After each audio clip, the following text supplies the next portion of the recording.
Mapagpalang umaga sa ating lahat.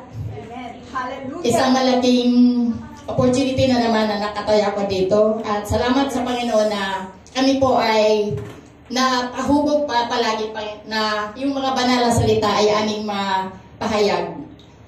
At dumako po tayo sa ating devotion. Pinamagatan ko na ang buhay na may banal na Espiritu Santo. Basahin po natin 1 Thessalonians 5:23. Naway lubusan kayong gawing banal ng Diyos na siyang nagbibigay ng kapayapaan at naway panatilihin niyang walang kapintasan ang buo ninyong katauhan, ang Espiritu, kaluluwa at katawan hanggang sa pagparito ng ating Panginoong Hesukristo. Purihin ang banal na salita ng Diyos. Ang tanong, paano ba tayo makapanatiling banal sa harapan ng Diyos? Dauna, dapat tayo ay palaging magpasiyasat sa ating mga nagawang kasalanan, since tayo ay makasala pa rin. Una, dapat tayo ay palaging humingi ng kapatawaran at tayo palaging nagpasiyasat sa Panginoong Diyos. Kung ano man ang nagawa nating pagkakasala o pagkakamali ay hindi kalugod-lugod sa Panginoon, agad humingi tayo ng kapatawaran sa Kanya kasi po siya po ay Diyos na buhay na palagi nakikinig sa atin kung ano man ang nagawa nating kasalanan.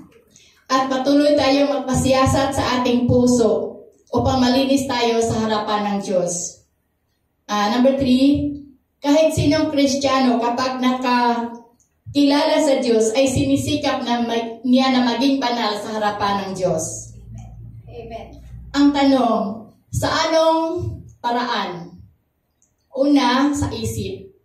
Bakit po sa isip? Unang-una, kapag masama ang isip, tayo po ay nakakasala sa Panginoon. Number 2, sa salita at sa gawa. Ang bibig natin ay ginagamit natin sa pagpupuri sa Panginoon. Hindi sa mapunta sa pagkakasala na kaano man ang iniisip na masamang iniisip, tayo po ay nakakasala na sa Panginoon. Knowingly and unknowingly, maski alam natin na hindi ikalugod ng Panginoon ay makagawa pa rin tayo ng maling iniisip, maling gawa. At patuloy po natin itong isurrender sa Panginoon kung ano man ang nagawa natin pagkakasala. Palagi tayo humingi sa Kanyang kapatawaran.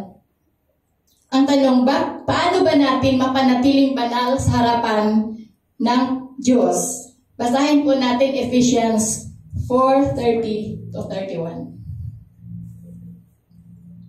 At huwag ninyong saktan ang kalooban ng Espiritu Santo, sapagkat siya ang tatak ng Diyos sa inyo, ang katibayan na kayo'y tutubusin pagdating ng takdang araw. At sa verse na ito, ang Diyos talaga po ay, siya po ang nagbigay sa atin ng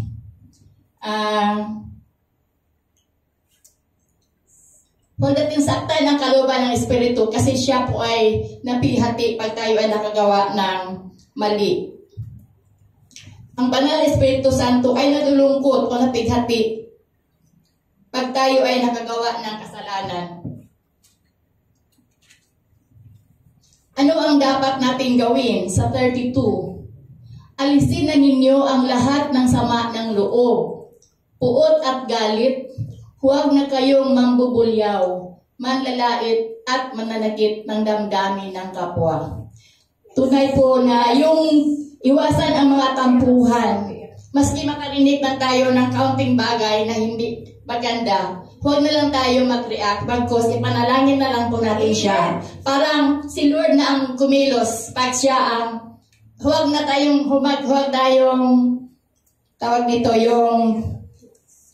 nating intindihin kung ano man ang mga narinig natin, bagkos ipanalangin na lang po siya. Kasi ang Panginoon ay magbago kung tayo idulog natin sa Kanya. alisin ang mga sama ng loob. Huwag agad mag-react. At hindi maganda bagkus ipanalangin siya. Huwag manlalait sa kapwa. Kung ano man ang makita natin sa kapwa natin, huwag na lang natin sabihin. At parang ang Diyos ay napighati kapag tayo po ay marami nakikita na hindi masaya, hindi kalugod-lugod sa Panginoon. Kung may magawang mali agad, hingan ng tawad sa isa't isa. At huwag nang patagalin na yung pot at galit ay manatili sa puso mo. Parang yung ang Panginoong Diyos ay malugod-lugod sa atin. At siya po ay bilang anak niya na yung gumawa ng tama, parang siya ay malugod. Tanong, anong dapat gawin ng isang Kristiyano para hindi mapighati ang banal na Espiritu Santo? Last verse, basahin po natin 1 John 1:9. Subalit kung pinapahayag natin ang ating mga kasalanan, patatawarin tayo ng Diyos sa mga ito at lilinisin tayo sa lahat ng ating kasalanan sapagkat siya'y tapat at matuwid. Amen. Amen. Kaya ang tunay na Kristiyano ay humingi ng kapatawaran, magsisi sa lahat na naging kasalanan. Kasi po tayo ay patatawarin ng Panginoon sapagkat mahal tayo ng Diyos.